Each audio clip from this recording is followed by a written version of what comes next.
नमस्कार। आज के इस खास विश्लेषण में हम एक ऐसे रोगाणु या कहें पैथोजन की बात करने वाले हैं जिसने हाल ही में पूरी दुनिया का ध्यान अपनी ओर खींचा है। आज हम इस बेहद दुर्लभ लेकिन घातक वायरस के पीछे के विज्ञान और उससे बचने के एकदम सटीक सुरक्षा प्रोटोकॉल को डिकोड करेंगे। तो चलिए बिना देर किए सीधे विषय की गहराई में चलते हैं। सोचिए, आप एक लग्जरी क्रूज शिप पर छुट्टियां मना रहे हैं और अचानक वहां एक जानलेवा रेस्पिरेटरी इन्फेक्शन फैल जाए। हाल ही में समुद्र के बीचों बीच ठीक ऐसा ही हुआ। इस चौंकाने वाली मेडिकल मिस्ट्री ने हवा से फैलने वाले पैथोजेंस को लेकर कई गंभीर सवाल खड़े कर दिए। आखिर इतने सुरक्षित माहौल में ये संक्रमण फैला कैसे? तो आज हम क्या क्या कवर करने वाले हैं। पहले बात करेंगे एमवी हॉन्डियस क्रूज पर हुए इस आउटब्रेक की, फिर समझेंगे हंता वायरस के पीछे का विज्ञान, इसके बाद इसकी तुलना आम वायरसों से करेंगे और अंत में देखेंगे कि सही पीपीई और चूहों की सफाई के सुरक्षित और वैज्ञानिक तरीके क्या हैं। चलिए सीधे हमारे पहले हिस्से की ओर बढ़ते हैं।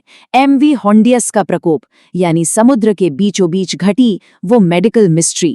जरा इस टाइमलाइन पर नजर डालिए। कहानी शुरू होती है अप्रैल के अंत में, जब अर्जेंटीना के एक कचरे के डंपिंग ग्राउंड के पास कुछ यात्री बर्ड वॉचिंग के लिए गए।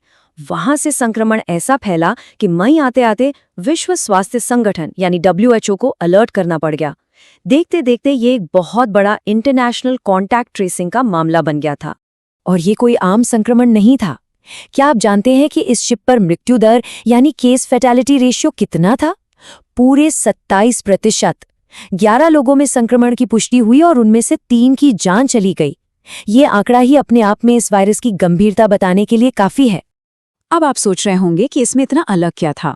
दरअसल ये प्रकोप एंडीज स्ट्रेन की वजह से हुआ था और साइंस की दुनिया में ये स्ट्रेन इसलिए मशहूर है क्योंकि पूरे हंता वायरस परिवार में ये इकलौता ऐसा स्ट्रेन है जो एक इंसान से दूसरे इंसान में फैल सकता है।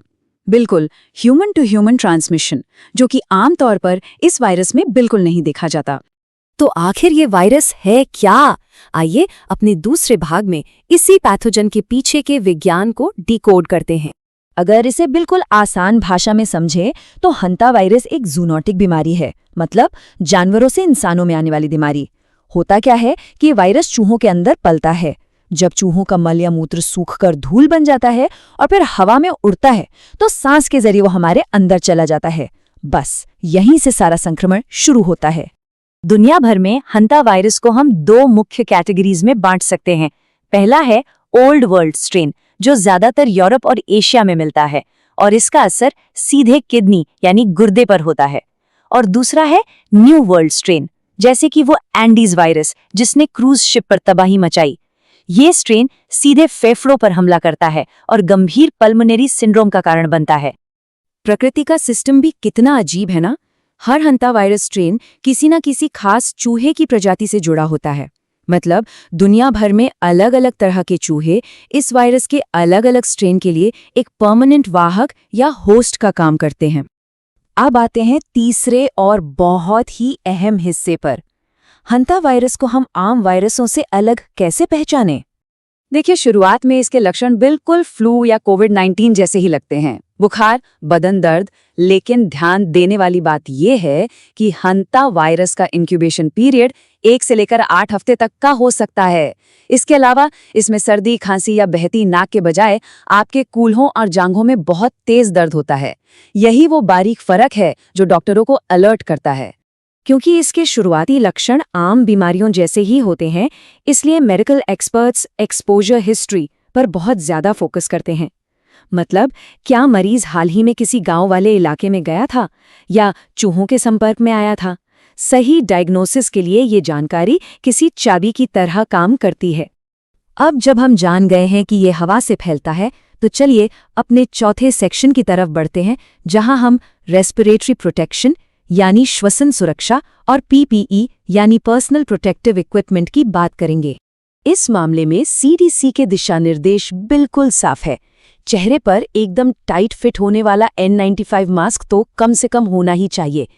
लेकिन अगर आपको सबसे तगड़ी सुरक्षा चाहिए तो P100 या P3 फिल्टर वाला फुल फेस मास्क सबसे बेस्ट है। इसके साथ ही रबर या प्लास्टिक के दस्ताने पहनना बिल्कुल मत भूलिए। यहाँ एक बात बिल्कुल साफ कर दूं, रोजमर्रा वाले कपड़े के मास्क, बंडाना या स्कार्फ इन सूक्ष्म कणों को रोकने में कोई मदद नहीं करते। ये पार्टिकल्स इतने छोटे होते हैं कि वो आसानी से इनके आर पार निकल जाते हैं। इसलिए केवल चेहरे पर पूरी तरह सील होने वाले और सर्टिफाइड रेस्पिरेटर ही आपको असली सुरक्षा दे सकते हैं।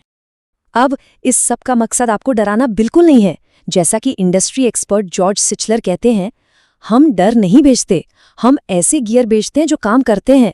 तो बात पैनिक करने की नहीं है, बात है खतरों को समझकर सही उपकरणों का समझदारी से इस्तेमाल करने की। तो चलिए अपने आखिरी और 5वें सेक्शन पर आते हैं। ये सब विज्ञान और सुरक्षा के नियम हमारे घर, गैराज या शेड की साफ सफाई में कैसे काम आते हैं।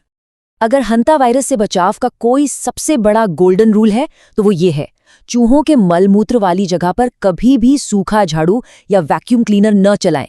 बिल्कुल नहीं, क्योंकि ऐसा करने से वो जानलेवा कण सीधे हवा में उड़ने लगते हैं और सांस के जरिए आसानी से आपके फेफड़ों तक पहुंच सकते हैं। तो फिर सफाई कैसे करें? सीडीसी एक सख्त वेट क्लीनिंग या गीली सफाई का तरीका बताता है। सबसे पहले दस्ताने पहने, फिर उस जगह पर 10% ब्लीच का घोल अच्छी तरह स्प्रे करें। अब उसे ठीक 5 मिनट के लिए वैसे ही छोड़ दें ताकि वायरस पूरी तरह खत्म हो जाए। उसके बाद पेपर टॉवल से पोंछकर उसे एक ढक्कन वाले कूड़ेदान में डाल दें। है ना एकदम सुरक्षित तरीका? और अगर कहीं कोई मरा हुआ चूहा या ट्रैप मिल जाए तो वहां डबल बैगिंग मेथड का इस्तेमाल करना है। उस पर डिसइंफेक्टेंट स्प्रे करें, 5 मिनट रुकें, फिर उसे एक प्लास्टिक बैग में डालकर उस बैग को दूसरे प्लास्टिक बैग में सील कर दें। और हाँ, सबसे ज़रूरी बात, अपने दस्ताने उतारने से पहले उन्हें भी डिसइंफेक्टेंट से धोना मत भूलिएगा ताकि रिस्क बिल्कुल ज़ीरो हो जाए। एक बहुत आम गलती जो हम सब करते हैं वो है सतह साफ करने के लिए हैंड सैनिटाइजर का इस्तेमाल करना। देखिए, हैंड सैनिटाइजर अल्कोहल बेस्ड होते हैं और वो इस खास वायरस को सतहों से खत्म करने में बिल्कुल असरदार नहीं हैं। इसलिए हमेशा ब्लीच का घोल या कोई सर्टिफाइड डिसइंफेक्टेंट ही इस्तेमाल करें। तो अगली बार जब आप अपने घर का स्टोर रूम या गैरेज साफ करने जाएं, तो क्या आप भी अपनी सुरक्षा के तरीके बदलेंगे? एक क्रूज शिप पर हुई इस मेडिकल मिस्ट्री से हमें यही सीख मिलती है कि सही जानकारी ही हमारा सबसे बड़ा बचाव है। जब हमारे पास सही ज्ञान होता है तो डर की कोई जगह नहीं बचती और हम सुरक्षित फैसले ले पाते हैं। आज के इस विश्लेषण में हमारे साथ जुड़ने के लिए आपका बहुत बहुत धन्यवाद।